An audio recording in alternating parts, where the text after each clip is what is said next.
ज्येष्ठ नेते एकनाथ खडसेंवर जळगावातील सावदा पोलीस स्टेशनमध्ये गुन्हा दाखल करण्यात आलाय। पोलिसांवर अरेरावी केल्याप्रकरणी हा गुन्हा दाखल झाल्याचं समजतंय। गौण खनिज चोरीच्या प्रकरणात चौकशीच्या वेळी खडसेंनी अरेरावी केली असा आरोप करण्यात आलेला आहे। चौकशीवेळी चुकीचा शब्द निघाल्यानंतर माफीही मागितली असं स्पष्टीकरण एकनाथ खडसे यांनी यानंतर दिलं आहे।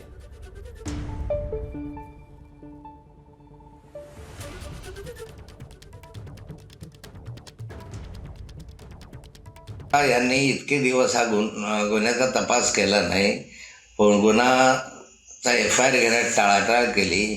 म्हणून मी स्वतः पोलीस प्राधिकरण, DG आणि अन्य वरिष्ठ अधिकाऱ्यांकडे या संदर्भामध्ये तक्रार करणार आहे। पोलीस प्राधिकरणाला पुराव्यानिशी दाखवणार आहे की यांनी किती याच्यामध्ये विलंब लावला आणि जाणीवपूर्वक केला आहे। आणि नंतर मी सावदा शहरामधल्या आणि त्या परिसरात पोलीस स्टेशनच्या अंतर्गत माझ्या साऱ्या नागरिकांना आवाहन करणार आहे की कोण्या कोण्या ठिकाणी पोलिसांचे आपले दारूचे अड्डे आहे, मटक्याचे अड्डे आहे, ते मला कळवा। म्हणजे मग मी दररोज मीडियासमोर जाऊन त्या अड्ड्यांचे फोटो दाखवेल। ABP माझा, उघडा डोळे बघा नीट।